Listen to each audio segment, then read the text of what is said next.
chilling, waiting on your call. What is normally eat for? What do you? I mean, do you still eat kind of the same stuff that you grew up on? I'm sure you grew up on a lot of ribs and not so much. I had pasta this evening. Pasta? Yeah. Anything in it, or like seafood or anything? No, a dip that my wife put on it, kind of like parsley with vinegar and a little oil and mint. And you, no, that's really, it's great to be talking with you again. We're here in the rollover segment of the Jake Feinberg Show, and joined again by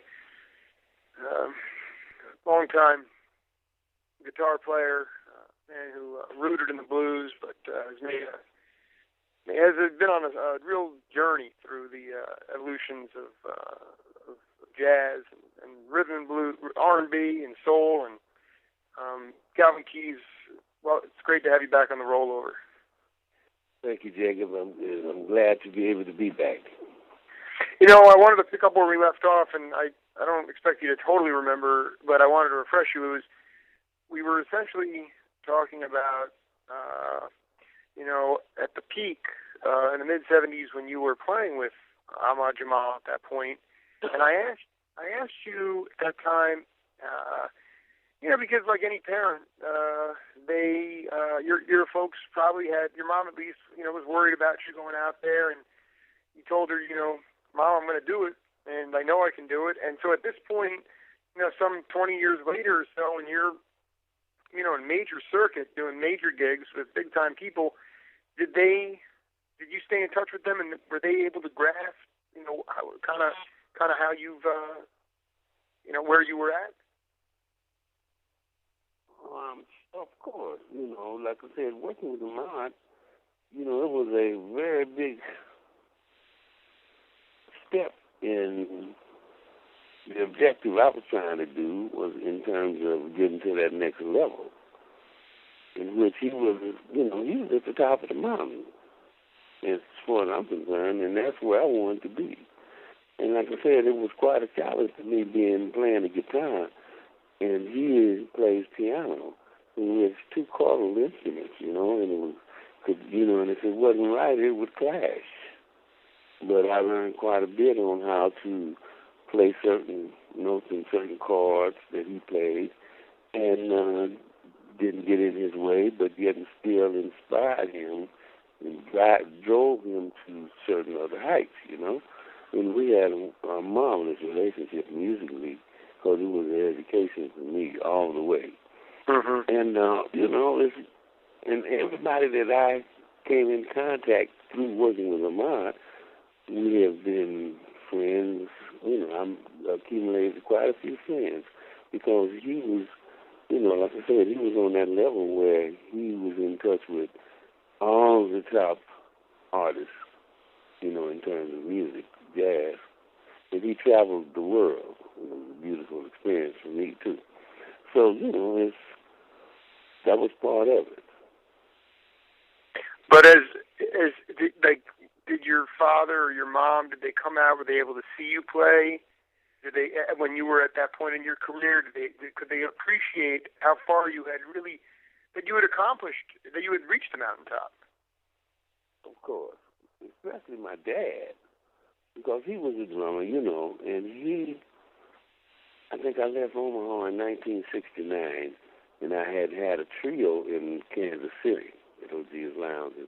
So I did Christmas and New Year's in Omaha at home at Mr. Paul V. Allen Showcase, and then I said, well, I'm going to move to Los Angeles after that. And my dad came down and shared some feelings with me. He was very proud of me, quite naturally. And I told him, I said, well, I'm getting ready to move to California. He said, well, if you're going to move to California, well, I said, well, I'm still in search. I'm searching with this instrument. I'm searching for certain goals. He said, well, you can't get no better, can you? I said, no, I'm just scratching the surface, Pop. He said, wow. You see, because he was trying to get me to stay home, you know. But I moved to Los Angeles, and I think the next time I seen him was in 1973, like 4 years later. Right. And I had taken a step because I had done an album or two, you know, and had worked with Ray and so on and so forth. So I went back home and put together a trio and went down to the showcase and played for about a week. And I went and got him, and you know, he came down and hung out with me. And he was still in awe, you know. He said, "Damn," he said, "You know what, Cat?" He said, "I guess you have gotten better." I said, "Well, of course I have. I'm still growing." I said, "But I haven't got there yet." He said, "Wow." He said, "Well, you must be one of the top guitar players in the world." I said, "Well, I might be one of many, you know, but I'm still growing." And so I guess after that, he would just smile and he heard me, you know. I think one time I got him to come up and play with me. And that was quite an experience. But the whole family, you know, quite naturally they're proud of me. And you know, they're behind me 100% and they encourage me. And that's what my family do. You know, that's what the family thing is about, showing that love and encouragement. And certain friends that I accumulated over the years, like a bass player named Gerald Hope in Omaha, Nebraska. He was the one who turned me on to Miles Davis. And he told me, Cal, I'm going to share some things with you. He said, "You getting ready to get out there in the game?" I said, "Yeah." He said, "Well, there's 3 things you should remember." He said, "You should learn all the tunes that you can. Learn them in all the keys. And in the tempo." And he says, "Play as much as you can and always keep a dime in your pocket." That was the price of a phone call during that time. And he said, "Hey," he said, "I'll check with you later." I have a question. You know, I have some of those. We were talking about it last time. Those Ahmad Jamal albums where he was playing kind of that electric, funky. You know, he was playing "The World Is a Ghetto," and he was doing those albums. And when I listen to those albums, it sounds like there's a wah-wah, there's a guitar player, but I just want to be clear, that was not you on those albums. It actually doesn't list personnel on those albums. Which particular album were you speaking of? There are 2 that come to mind. One is Ahmad Jamal, just says 73, and it's his face. He's got his hand on his chin, and he's got a purple glove on. And then there's another one called Jamalka. And both those are like, you know, right in that range there. But wasn't they on the 20th Century label? Yeah, they were 20th Century. Yeah, I don't know if I'm wrong. I don't know. I know I did the theme I did the soundtrack for the theme from MASH with him. You did? Okay, so I got that. I remember we did that. And I don't know if it came out on an album or not, but sure, I got it right here. No, I got it right here. It's beautiful. It's one of my favorite tracks. But I don't know if I was on that particular album that he did with the Beans and Mash, but we did a TV version of it for a TV show, and I remember that. You did it not for MASH, the show. You did it for some sort of, you know, sideshow? I don't know. It might have been for the original show. I have no idea. They paid me well. You probably did the soundtrack for the show. I don't know. I know it was some soundtrack for something he was telling me. But during that period, that's when he decided to hire the guitar because, you know, he did that The World Is a Ghetto, and I think he had that, you know, he had a full band with the guitar and all of that stuff in there. And so that's when he hit on me to join him at the Troubadour in Los Angeles. 1974. And I worked with him for 2 weeks. And after that, we started communicating. He would call me once a week on the next 3 or 4 months, and then finally he secured the tickets for you to New York, and he said, I'll pick you up. If not, I'll have somebody there to get you. And I said, solid, and it was on. That was the beginning of it. So I worked with him continuously from 1974 through 1980. I lived in New York 9 months out of the year with him, and that was one of the greatest musical experiences I ever had in my life. What part of New York were you living in? Well, I was staying in the village. In the West Village? No, I was down Broadway, down on 47th and Broadway, 8th Ave. Okay, so in Midtown. What's the name of that hotel? Midtown. What's the name of that hotel? Edison Hotel. The Edison Hotel, yeah. That's where all the cats, all the musicians hung out during that period. And when I get burned out down there, I go on up to Almond because he had a house with an apartment upstairs, and I was upstairs in his upstairs apartment.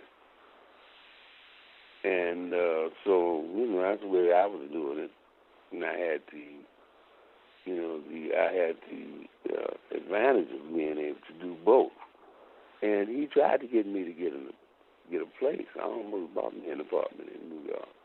I wish I had it now. But anyway, that's another part of it. But like I said, that was a great experience for me. And from a musical standpoint of view, too. Because he played so much music, it was like, wow. And he taught me a lot about, percussions and dynamics and, just, playing with that fire, man. It's a natural thing, man. It's unbelievable. When you see him, you'll understand what I'm saying, because he's one of the greatest that's still left. He's still playing. Oh, yeah. So I want to know how, just put a button on it. 1980 comes along, and you guys had really done it all at that point. And how'd you leave it? Was it like you were kind of transitioning out into something new? He was going. How'd you guys wind up going your own way? Well, I decided to take a hiatus because, I was just burnt out. I had been, after when I joined the mine in '74, I had been traveling since 1961, to be honest. Yeah, we know you took that Buick, man. You were out there in the '69 Buick. Those were a lot of years, And I said, and I had gotten. Me and my wife had hooked up, Maria, and I said, well, I think I'd like to try to do something else and try to get me a group of my own and get me a record out or something to that effect, And I think that's when I actually came home and didn't go out with him for a few years. I think I went back out with him in it was the early 90s. Because when I came here, I joined Father Hines. Excuse me just a moment. Yeah. I think I joined Father Hines. You tell that story. Tell me the story again that you were telling me about how he saw you play one night and he sat down and offered you a gig. Well, see, that's after I left the mod in the 80s. I started working with my own trio around the Bay Area. And I had a job in this restaurant on the Embarcadero in Oakland called Barclays Seafood. I think I was working like Wednesdays and Thursdays. I had a quartet.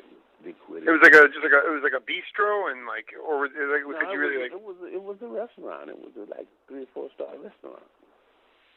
And so you were playing? Were you playing like standards or No, I was playing jazz. Yeah. Quartet.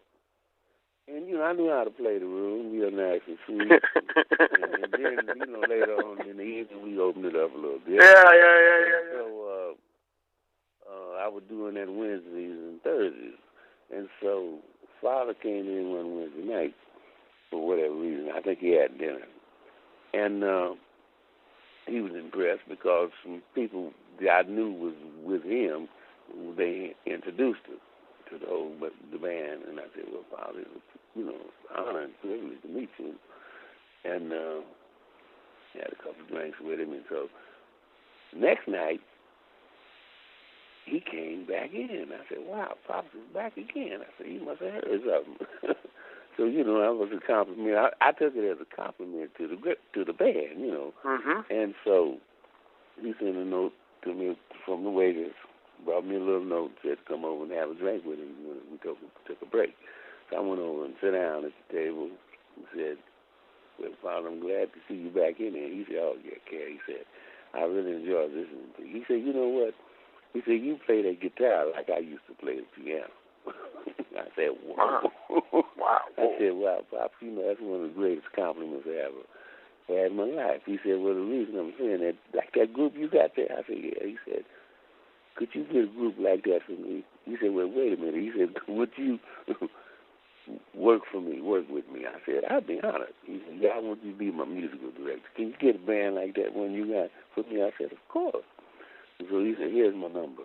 Call me tomorrow. So I went over to his house the next day, and that was the beginning of a beautiful relationship. And but how did that? So when you got there, did you jam with him, or was it more just going through what his expectations might be for the band? Well, he knew what I could do musically, because right. He'd been listening to me for a couple of days, and first thing we did, we had to watch the ball game. So when you say ball game, you mean hoops or Giants, the San Francisco Giants? So I wanted to talk to you later about. Remind me, I wanted to talk to you about your sports. But now, yeah, you want. Anyway, okay. So after that, he said, Cal, he said, I got some little touring come up, some gigs, and he said, I need a band and so on and so on and so on. And you put it together. I said, of course. He said, yeah, you just be the musical director. I said, all right. And so I got a quartet together for him. And who was in that? Who was in that quartet? If I'm not, the bass player was Raphael Garrett. He was a West Coast boy. And I got Eddie Moore on drums. He's no longer with him. And then Hadley Calloway on tenor saxophone. Oh, my, bless him, too. Bless that guy, man. Earl Father Hines, and myself. That was the first quartet. Wow. And then I had, and I had a vocalist named John Buddy Connor. John Buddy Connor? I got that. That is one of the. That is hot. He did that Adam's Apple with Doug Kahn. He was a vocalist on that album. On Black Jazz. Oh, I know that. I'm trying to put this all together though because. But anyway, that was the first quartet I got for Father. I want to be clear. So the vocalist you brought in, you were doing a version of Adam's Apple in that quartet. No. I said the Buddy was featured on Doug Kahn's CD Adam's Apple. Oh, okay. And you were on that. You were on that as well. Okay. I don't recognize. Okay, that name doesn't ring a bell. I'll have to go back and look at that. Okay, go ahead. Buddy Connor, because Father said, Calvin, I need a vocalist. I said, okay. I said, does it make a difference whether it's male or female? He said, no, just so they can sing. I said, okay, I think I got somebody for you. So I went over to Buddy and told him. He said, yeah, Cal. So I took him up to Father's house, and I walked in. I had my guitar with me, and he said, introduced him. I said, this is the gentleman I was telling you about. He said, let me hear something. So I played the intro to Mystic. And Buddy said, look at me. And Father said, okay, that's enough. He's hot. That was incredible. So that was the first band that I remember putting together for him. And, after he passed in 83, if I'm not mistaken, we were getting ready to go on about a 6-week tour, doing some college tours, colleges. And he went to the hospital to get a checkup that Monday, and he made his journey that following Wednesday, which was very unexpected. But like I said, I had it was just being in his company was one of the most incredible blessings I've ever had in my life. And you really had an opportunity to be with him at the end, too. Yeah. And really bond with him. The two gigs that we didn't, the last two gigs we played was over at Kimball's in San Francisco on Franklin. And we worked Friday and Saturday. And he told me, he said, Calvin, I want to get some horns on this weekend. I said, okay. I said, well, let me see if I can. He said, oh, no, I got it. I got a horn section that's going to come down. I said, oh, beautiful. And so that's when Phil Smith came in. He was living up in Napa. He was a tenor player, and he brought 4 horns with him. And that's when I met him. And a relationship started with him. Wow. Where I would go up to the Silverado Country Club and play with him. And as much as I could, much as when I wasn't working. He was out on the road, so. But anyway, that we did those 2 nights, and all of it was recorded. Phil's father came down with him and recorded it, and he fell in love with me, with my band, and he recorded all that on the cassette and made a copy and brought it to me both nights. I said, wow, incredible. He set up his own mic rig for his other soundboard. He had a tape in his pocket. But, they wasn't supposed to go in clubs taping them. Yeah, it was a bootleg, Yeah. Yeah. But that's cool. It was big out in the Bay Area. He made a copy for me. He said, Calvin, I apologize for doing it, but I did it. But I made a copy for you. I said, okay. He said, I just did it for my own person. I said, I feel you. And so the fact that he gave me a copy was pretty nice. It was a vindication of some. He passed on later and so his father. But like I said, that was one of the most beautiful experiences I've had musically. And, I wish I could have met Duke Ellington. Oh, my God. But, you can't do it all. But like I said, I've had a torch handed to me that has been very incredible, and I'm still trying to go with the glow, It sends chills up my spine to hear that kind of stuff. It's almost like you were in the presence of many legends, and you yourself being one as well. I guess I just wanted to follow up. A guy that has passed on, but I never met him. I've only seen pictures of him, and he's a super talented guy. And you mentioned that you played with him. Just wanted to get your thoughts on Hadley Callum. Oh, Hadley was a genius. He was a genius. Yeah, he was one of my tutors, because Hadley was a little far ahead of us in terms of knowledge and playing the music, because he played with a lot of the big boys back then when I was when I first met him in Los Angeles. He was a very well educated and one heck of a horn player, and he ended up moving to the Bay Area around the time that I did, I guess, or maybe before, and we kind of hooked up again, because I used to play with him and Bobby Hutcherson and Hotep, the Cecil Bernard, and Herbie Lewis. That was just that at one time here in the Bay Area. And so he left here and ended up moving to Washington and got a job at the university up there, him and Julian Priester, Papo. At the University of Washington in Seattle? Yeah. Wow. Yeah. That's a great jazz department. That's unbelievable. Yeah, well, they were teaching there. Now, I'm talking about the last 20 years or so.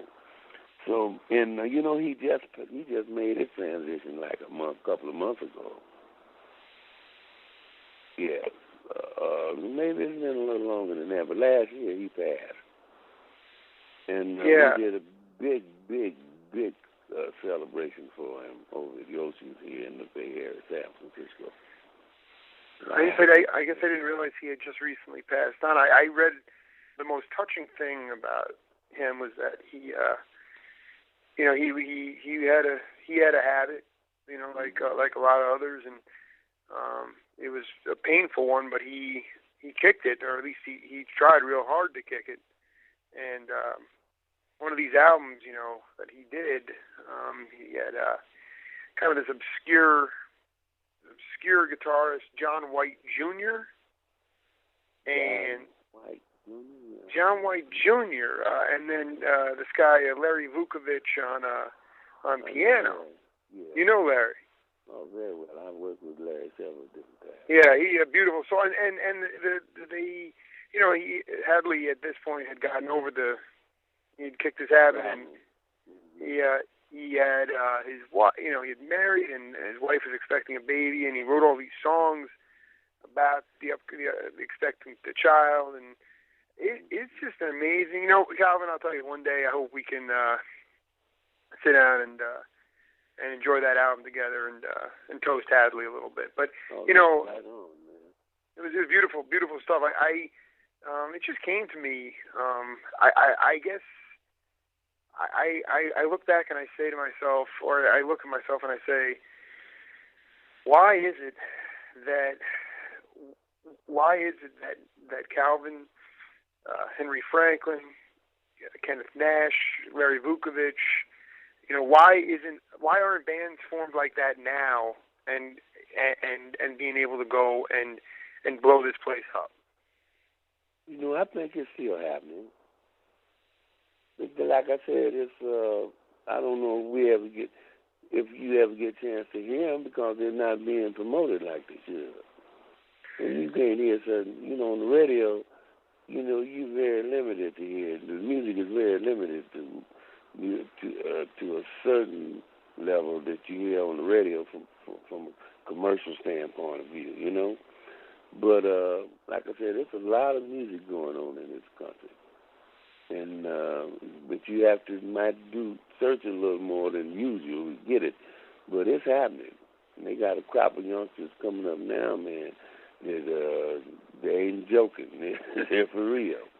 But like you said, somehow what you guys were doing, I wouldn't say it was commercial, but it somehow made it above ground to the point where there was exposure and appreciation and an understanding, and the idea that there was even people willing to put money behind record labels to do it. You ain't getting a Proceed with Caution or a Shawnee or a Adam's Apple. You ain't getting a Black Jazz or a Jihad label now. Those words scare people now, Calvin. I mean, we're a scared bunch of people now. Well, yeah, everybody's afraid and confused, man. But like I said, that was a certain period in this country, man, where it was a lot of coming of age going on, man, for a lot of people. Especially myself, like I said, because like we was marching and we was boycotting to get our equal rights, man, and and that's where a lot of this music came from, man. It was created from those feelings, man. And like I said, that was just part of it. But the '60s, we were going through a heck of a change in this country, and it was it was cool. Well, like I said, all I thought about was playing and nothing else. And that was a good time in my life, because I was getting exposed to the music, man, and to the artists, man, like the Trains and the Miles and Cannonball and everybody else who played. I'm on all of them cats, man. That was a melting pot. Excuse me. That was a learning period, and like I said, I couldn't wait. Every month a new record come out, man. A new Miles he hit us with an album every 4 or 5 months, and man, we couldn't wait to hear what's coming. And it was so encouraging to be studying and trying to get to that next level, man, because hey, that's what everybody was going through, that thing, trying to find themselves, find that note. And the writing was, a lot of, them Herbie Hancocks and Chick Coreas, and I mean, Joe Henderson, all of them came out of that certain era. Freddie, George Benson. I mean, it was a certain era, I'd call from early 60s all the way out through the 70s, man, mid-70s into the 80s. There was a lot of music composed and written during that part of the history of this country. And like I said, it was because a lot of people were becoming aware of themselves too, And I'm not just speaking for the African Americans. I'm speaking for everybody because there was a lot of music written by a lot of people during that period. Like I said, and I was just part of that. Just happened to be in the right spot when Gene Russell decided to come up with a record label, expressing the music that he was hearing throughout the Los Angeles area. And that was part of it. Just like I said, congregating at Larry Gale's Coffee House on 42nd. There's a lot of music and exposure coming through there. And he had just moved there from New York and been working with Thelonious Spear Monk. Oh, come on. Yeah, it seems to me, Calvin, it seems to me that, that number one, there were leaders. There was there were real leaders in that movement, in the white community, but also in the black community. Guys like you said that you couldn't wait to have their albums come out because you wanted to study them. Those guys were setting the pace. And you had,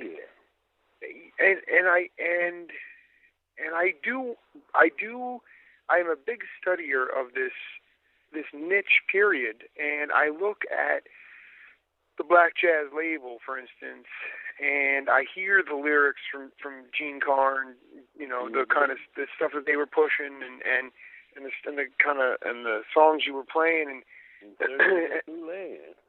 but the idea that Gene Russell could have the backing to get the money to start the record label, to me that shows that we have taken steps backward, Calvin, big time. Yeah, we have taken steps backward because this was an extension of, like you said, you were speaking up for the oppression and the rights that you guys so desperately deserve and need. And now I'm 33 years old, and I see a president of the United States and Barack Obama, who I absolutely adore. I find that man to be a brilliant guy. Mm-hmm. And yet white culture, our white politicians, especially guys that are, in their 50s and 60s and 70s, the guys that still hold the true power, if this guy could capitulate anything, and they still wouldn't give him any credit. And I tell you, back in the day, I know that the leaders like Cannonball, Miles, be it Gene Russell, whoever it was, they would not have taken this crap. The problem is Obama's one man. There's no leadership anymore. And it really bothers me. It really bothers me to the core. Because I just feel like... no help. He has no help at all. He has no help. He'll be all right. I feel the same way. I do feel that. For a reason, man. Like I said, and if they want to understand it, that's on them. But he was sent here. But then, Gene Russell was, Dick Shorey, Ovation Incorporated, Ovation Records was a mother label for Black Jazz Records. Black Jazz was right. of Ovation. So, Dick Shorey was cool because he understood the music. He gave us a chance to do what we had to do musically and didn't give us no boundaries. We said, Gene got him to finance it. And then we just played what we felt during that period, man. And then, like I said, from a business standpoint of view, it was a small opportunity to do something. But like I said, it was still harness going on. But anyway, we did get a chance to express ourselves during that period. Like I said, I got a couple of albums out of the deal with Gene. And I think all three, Doug got 3 or 4 out of him. And, Rudolph Johnson, Chester Thompson, The Powerhouse. Did you ever hear that album? There's a track on there called Weird Herald, or there's some great. Yeah. There's a great. Chester's just sitting on a stoop with like a leather jacket on. It just looks great. Yeah, but that music, listen to what them cats was playing, man. Oh no! Believe me, every day on the way to school, that album is on my iPod. My daughter and I cranked that in the car.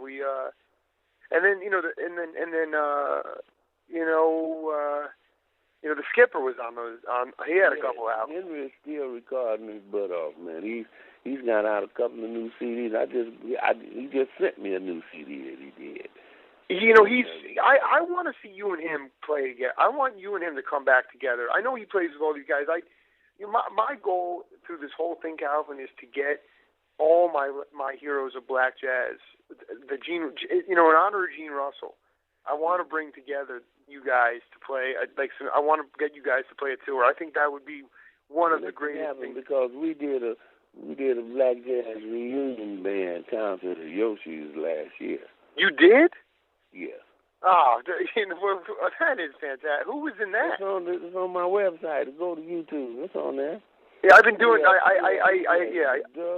We had Doug Kahn, myself, Henry Franklin, Cabo, Michael Carvin, and George Harper. Was Chester Thompson there?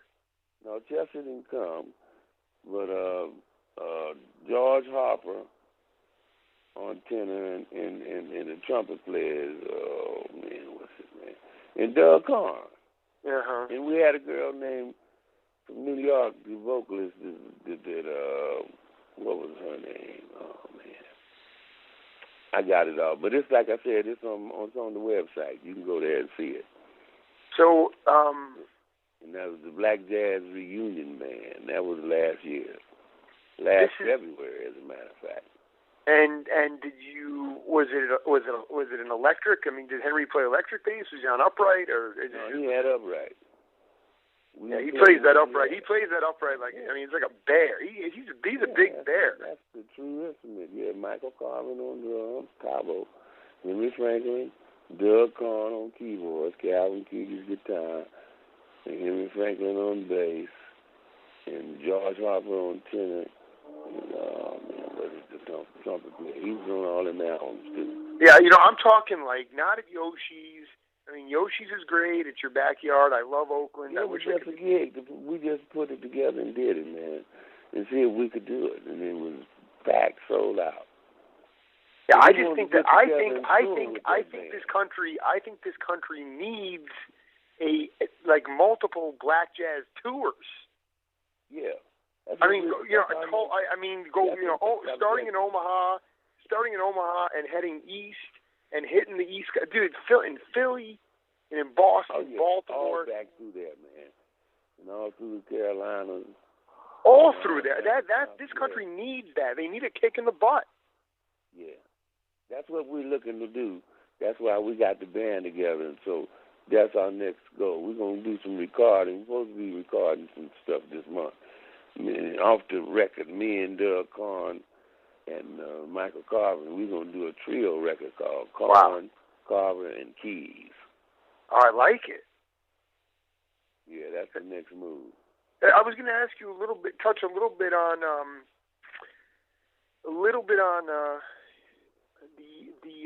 the full court press.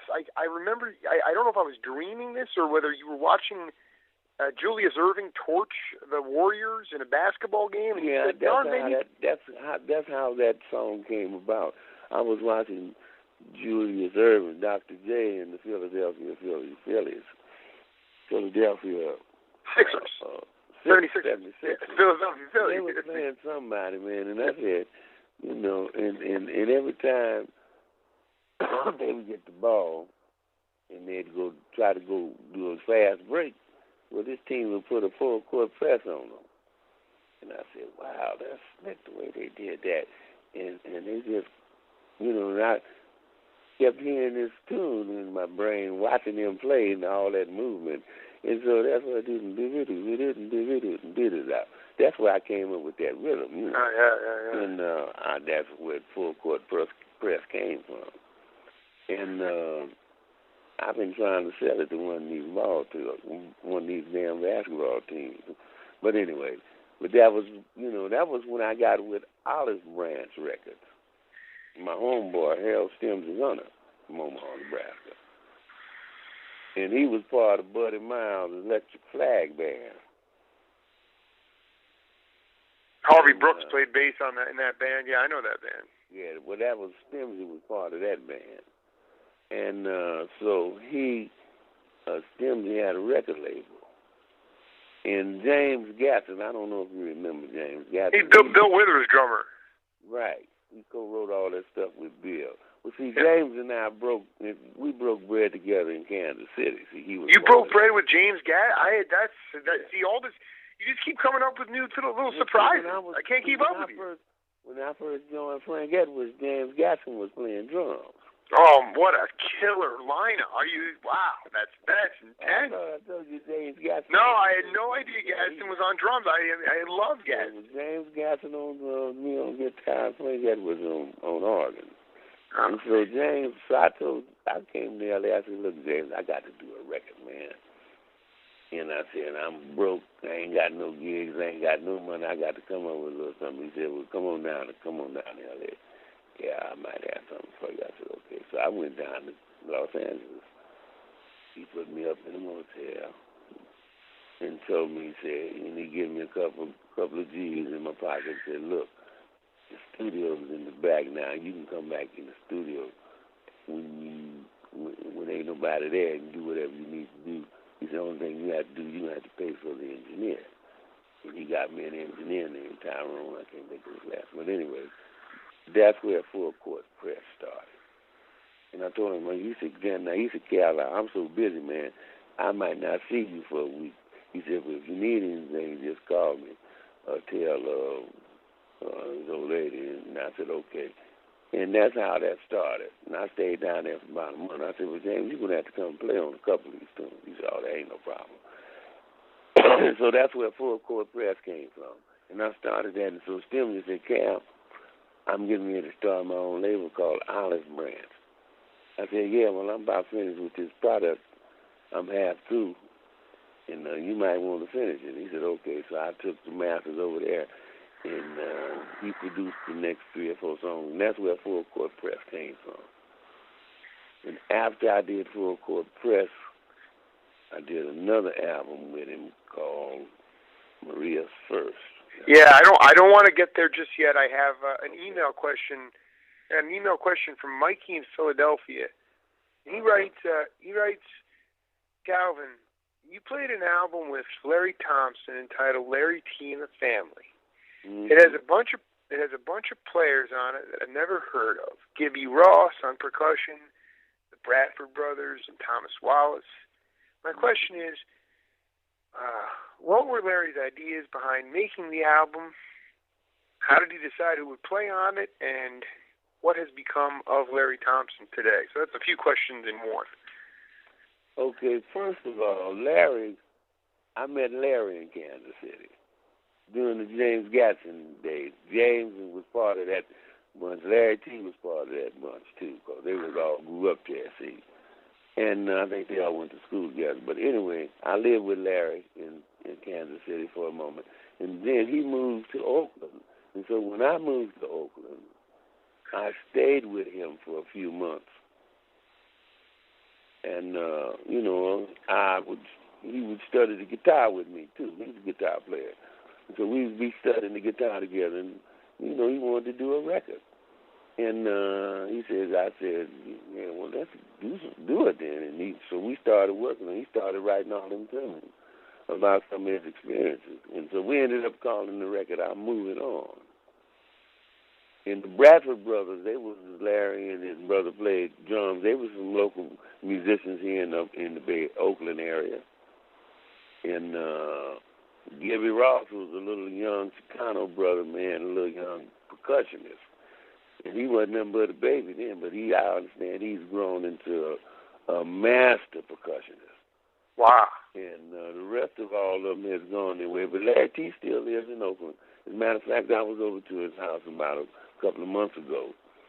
And he's talking about getting together, doing a world tour.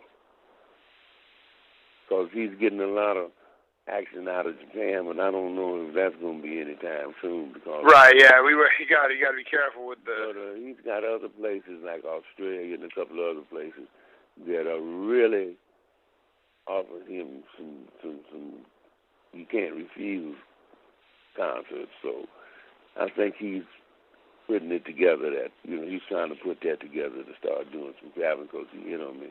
He said, "Cal, would you be interested in doing this with me?" I said, "Of course." He said, "Oh yeah, well I'm gonna pay you proud." I said, "Of course, I ain't worried about it."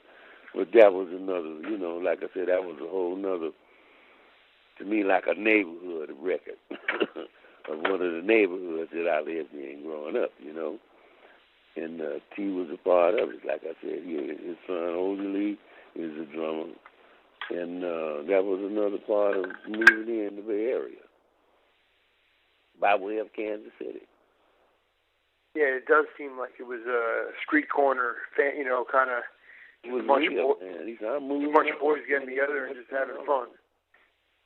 And Patty was, and then he wrote something for his mom. I mean, it was a beautiful record, man, in the way he interpreted it. And I'm moving on. The title tune is, I think he got it, as an experience in his life when he left Kansas City and moved to California, like I did. We all did at one point, We had to get to one of the coasts, so I decided to come to California because I hadn't been out there and played here before and knew somewhat, had friends, Did you? Denver, Colorado, man. I ended up being in Denver for about maybe a year. And I used to work with all the cats in Denver, Colorado. Organ player named Mr. Al Hammond Moore. And Beatty Hobbs was he was a baritone player. And Howard Beaumont, who was the vocalist, he was the James Brown of the hood, Oh man, we went through I remember when Lou Donaldson came through Denver, and we was working at a club downtown called Keys, 23rd Street East. And Lou talking all this talk. He was talking about Grant Green this and Grant Green that and blah, blah, blah. And I said, yeah, well, Grant was one of my idols, And so he came down to the club where we was playing. And we got up there and we got to playing. And he said, damn, Cal, he said, man, he said, I'm talking about Grant. He said, man, you got something going on here too, man. And I said, well, I'm just trying to keep up and get to the next level.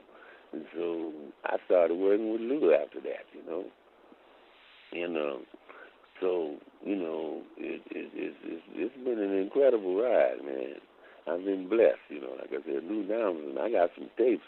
When he came, every time he used to come to Oakland, he'd call me and I'd work with him at some of the clubs. One club called Mr. Majors.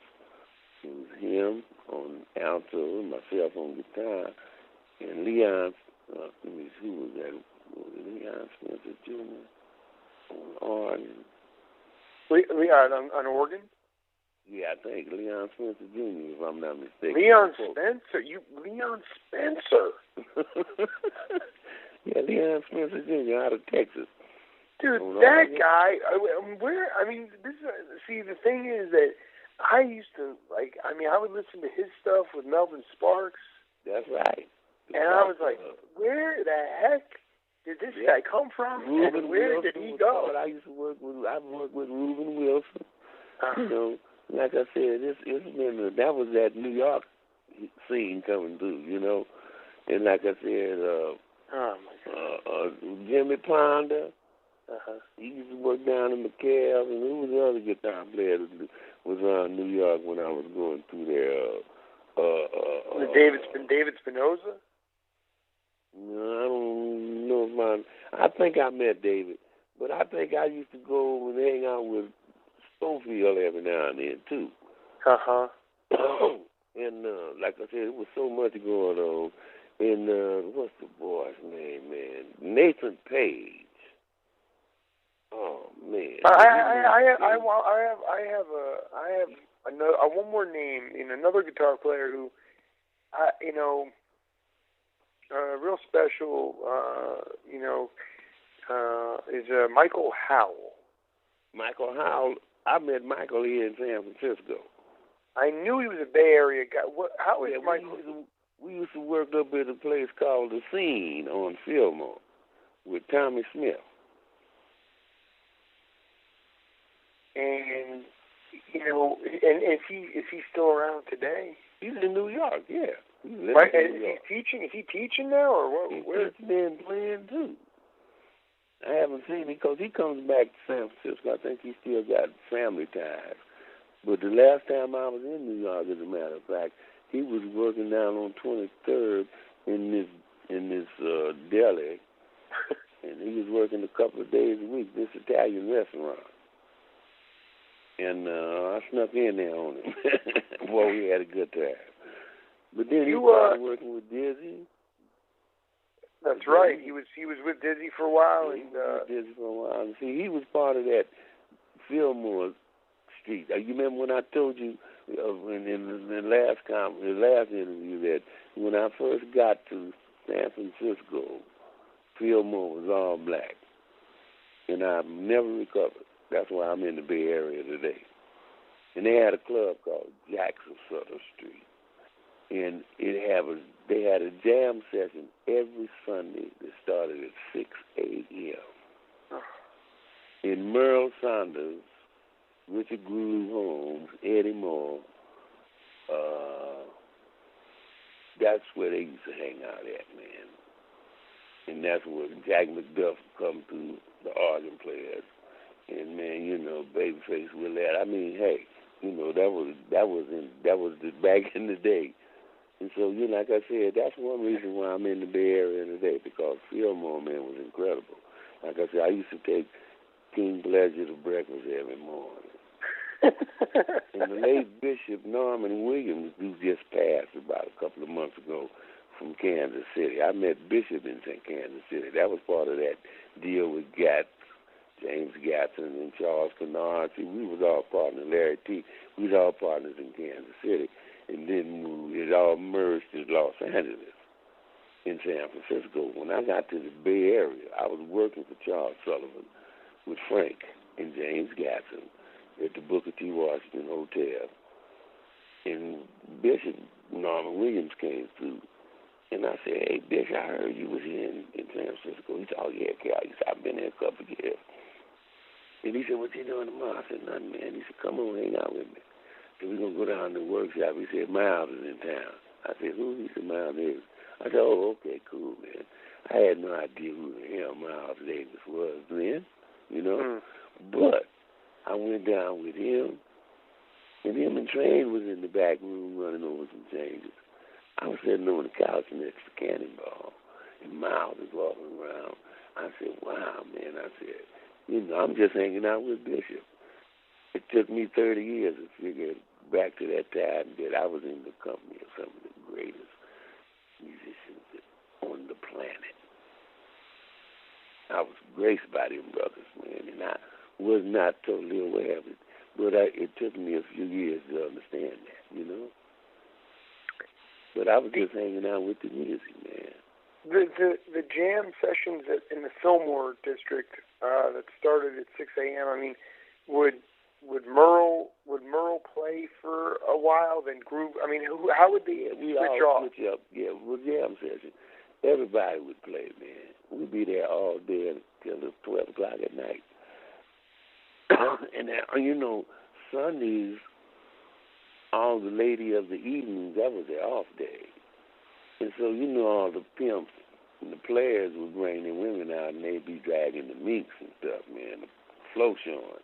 And, hey, man, the music was very, very important at that time. This music. The Blue Mirror was down the street. Then they had the Bow Fan and, what was another? Mr. Toes. I mean, it was all the Al Matador, the Grayson Street West. I mean, it was all kind of jazz workshop. It was all music all over the place, man. And so the pimps would come down. They'd be rolling down with the purple suits and the entourage. I mean, that must have been one of the most incredible times. It was. I mean, like I said, Ali was getting ready to make his, he was getting ready to become champion of the world. West was flying. I mean, hey, man, Miles was in train.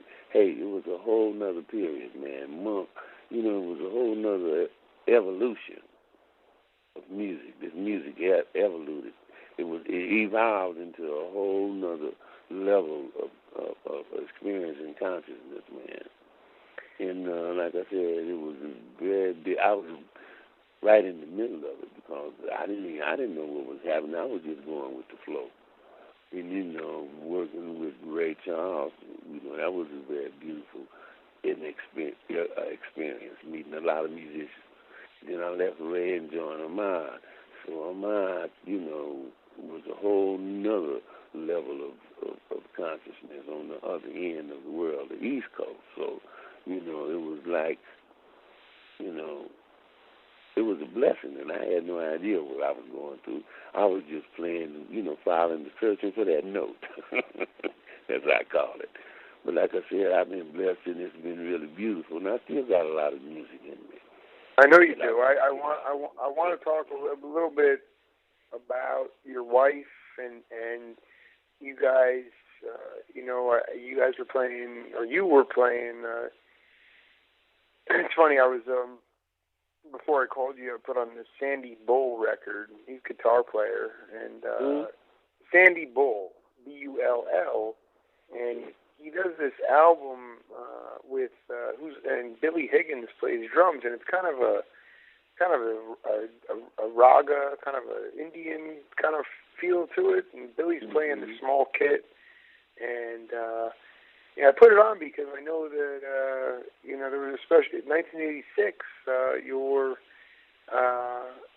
playing a tribute concert to Billy Higgins, and your wife called you, and your wife Maria called you and said she was in labor and she was ready to give birth to your daughter, and no, I was playing with Billy.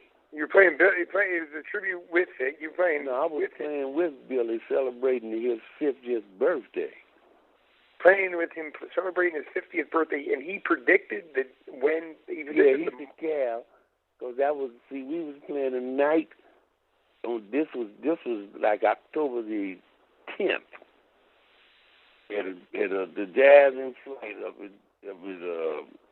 Jessica Felix and this cat Ken Schubert they were partners, and it was in their house, and so Billy came up, and it was Billy Higgins on drums.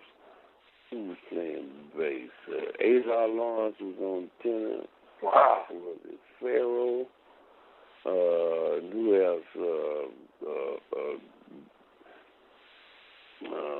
The piano player from down in Los Angeles plays with Pharaoh. What's his name? Bill Henderson on piano. And who else? Who was? Oh man, it was a house full of them. And so I said, "Dang, B," I said, "This is the first time we get a chance to hit." And he said, "Cool, Keys." And he said, "You know what?" He said, "But he said he ain't gonna be able to play to make the whole night." I said, "What's that all about?" He said, "Oh, Maria's gonna call you, and you're gonna have to take her to the hospital. And y'all's baby daughter's gonna be born tomorrow on my birthday, and that's gonna make her a Libra lady." Mm-hmm. I said, "Oh, really? Wow." And sure enough, man, at 11:30 the phone rang, and it was my wife. So I ran home, took her to the hospital. She was in labor until 10 o'clock the next morning. My daughter was born on Billy's birthday, October 11th, 1986. And he was her godfather, too, because he was the first person that she went to other than her mother and me, being her daddy, and she didn't holler.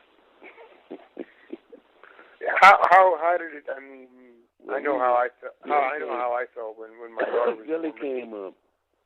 The Yoshis, the old Yoshis, and with Cedar Walton, they was playing, and he called me. He said, "Cal, I'm coming up next week. I'm gonna be up at Yoshis."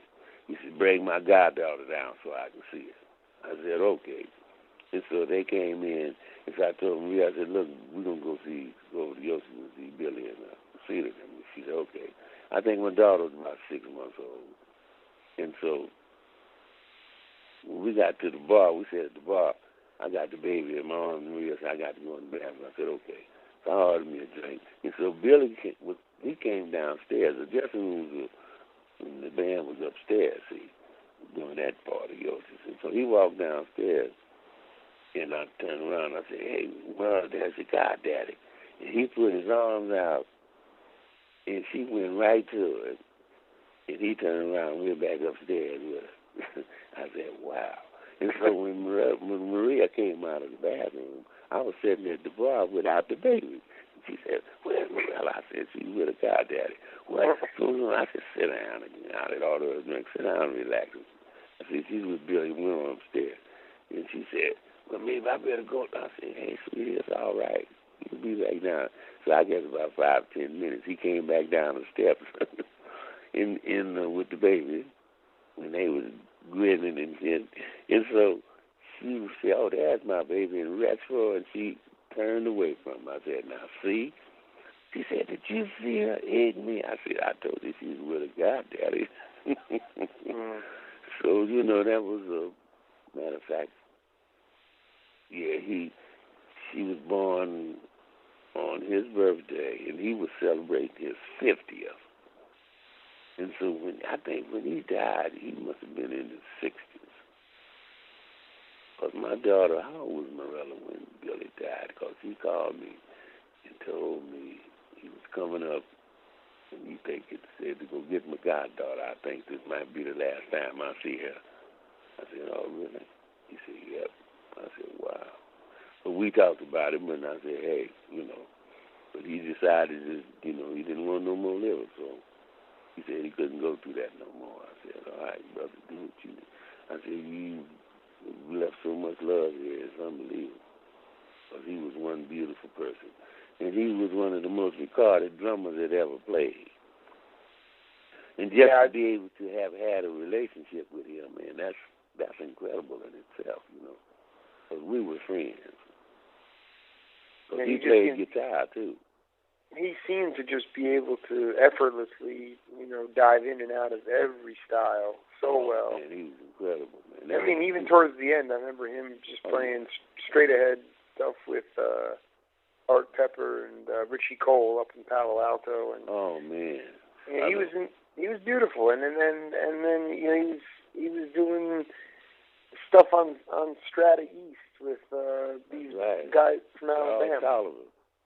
Yeah, there was a band, Phoebe and Snow they're from Alabama, and he was on drums, and he was looking good. But it was a different. Well, it was a different Stanley Cowell. Exactly, and then he also and Charles Solomon, that Strata East. Stanley told me, he said, Calvin, if we'd have had that record you recorded called Proceed with Caution, said we'd have sold 1 million copies. That's what he told me, Strata East. I said, y'all if you were on, instead of Black Jazz, you were on Strata East? Yeah. He said, we'd have sold over 1 million copies. I think they had an international distribution at that time. I said, well, and what, you know, I wish maybe we could do something, but we never did. You know how many times I've been outbid on eBay for Proceed with Caution? I mean, I go that album comes up and I try to bid. I bid $40. I bid $45. Keep getting outbid $50, $55. That album is expensive album. You can buy the record. I don't want to buy the reissue. I want the original. I want the orig. Yeah, you can buy the CD. I don't want the CD. I want the vinyl. I don't play vinyl. Okay, the vinyl. You can buy the vinyl, but you'd have to probably go to CD Baby. Yeah, but they're going to send me a reissue. They're going to send me some plastic reissue of it. Oh well, I don't know if you can actually. They'll send you a copy of it. Probably be remixed and everything, you know. No, I mean, there are still original presses. I want that original press. I've been trying to get the masters. I don't know what happened to the masters. Yeah, what happened to all this? Who's hoarding all this stuff? Oh, man, hey, man, but, that's a whole nother issue. But I understand they took the vinyls and made a CD master out of it. Well, I'm telling you right. I'm telling you, my next mission is to bring you. I'm bringing you all the original pressings of every album on Black Jazz that you played on, so we can listen to them. Beautiful. You still have a vinyl player in your house? You still listen to records? No. I might have access to one. Yeah, I was going to say, because all I do is my mother. I think my mother no more. I think she's got the whole catalog. I made sure I sent her the whole catalog. Oh, good. I want Calvin. Briefly the detours into unconscious rhythms. It was an album that you made, and I have the album. I've listened to it a lot, and it's in the pocket, and it sounds great. But I wanted to ask you, the idea of having a DJ, some guy scratching records on there, was that something that was your idea, or was that something that like a producer came up with to say, hey, let's? Yeah, that was the producer. I see. I knew that. I was like, because that had doesn't nothing to do with that. I knew it because that was the producer. Because it was their way of saying we need to make this appeal to this generation. Yeah, that's what he was in. That was the only unredeemable part. Have you heard Vertical Clearance? I'm still waiting for that. I can't wait because it's got all my. I told him, and I gave him your address, so he said he's going to send them all to you. Because that's got Doug Karn and Chester Thompson on it. Yes.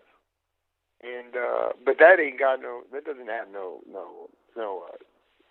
scratching on it though. No. This is all straight ahead. I mean, this is more. You just have to get the record and listen to it, man. Where do you want? It's a good record too. He's trying to go back to those '60s. Wide Hide Records. Wide Hide. Yeah. Go to widehide.com. The final question I have for you, Cal. Two final questions. Okay. I know you played a lot of gigs at the Keystone Corner. Yes, indeed. And I was hoping that you could tell me a little. It's a very special place for me only because a guy by the name of Jerry Garcia used to play there a lot. Mm-hmm. And the Grateful Dead. Yeah. I never met Jerry, man. You never got a chance to meet Jerry. I never got a chance to meet him because I was always moving. He was always moving. I never got a chance to meet him. How did you have anybody? Merl knew Jerry very well. Oh yeah, Merl and Jerry and worked and recorded and all together. But see, I think during them years I was traveling with Ray and Armand. Exactly. So I was into a whole nother thing. I wasn't really doing that local scene. The only time I'd come through and play in San Francisco, we do Keystone Corner. But what was that place like to play a gig at? I mean, just give me the scene there. Well, the Keystone Corner to me was the West Coast Village Vanguard. If you can understand what I'm talking about. Well, I mean, I've been to the Village Vanguard, but I always felt that the descriptions of the Keystone Corner was that it was just a lot. I've been to the Vanguard. The Keystone sounds like it was just a funkier place. Well, the Keystone Corner was one little club. I think it might have been just 10 seats bigger than the Vanguard. And it was in the alley next to the police station. It was next to the police station?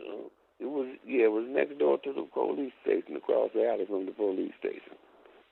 And, I think it seated maybe 70 or 75 people. If you got 100 people in there at one one time. It was damn packed. But it had a stage in the back, and a bar in the front, and it was elongated. You know, it seated about 75, maybe to 100 people. So it was a small club. And but like I said, it was the West Coast, or like the Village Vanguard of the West Coast.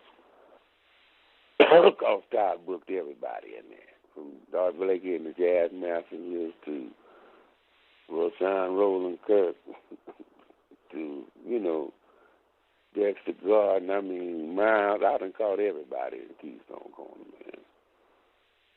You know, so hey, you know, like I said, there's a lot of history, man. I did a gig at Keystone Corner with a percussionist named Kenneth Nash and an alto player named Byron Allen.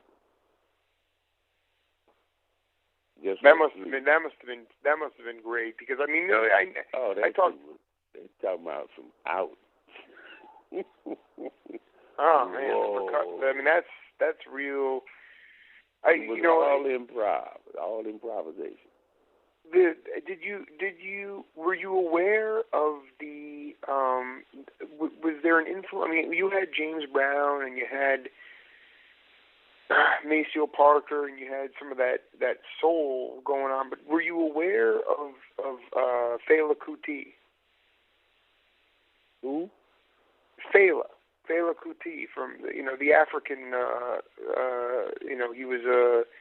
He was a singer, and he played the keyboard. He played the horn. Kuti. You know, I'm not familiar with it. I will have to get you some of his stuff, because that guy came. He was how should I say this? He was basically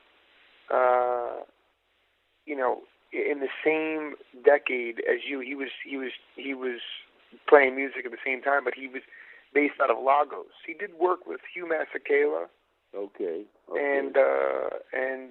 But he was with that term Afrobeat. Mm-hmm. That hard driving syncopated rhythm, the heavy rhythms. Mm-hmm. I'll get you some of his stuff so you can listen to it. It'd be a trip for you. Calvin, I just before we let you go here on the Jake Heimer show, I'm thinking I'm going to be taking a trip up to the Bay Area this summer. I hope we can get together and. You must, give me as early a notice as you can.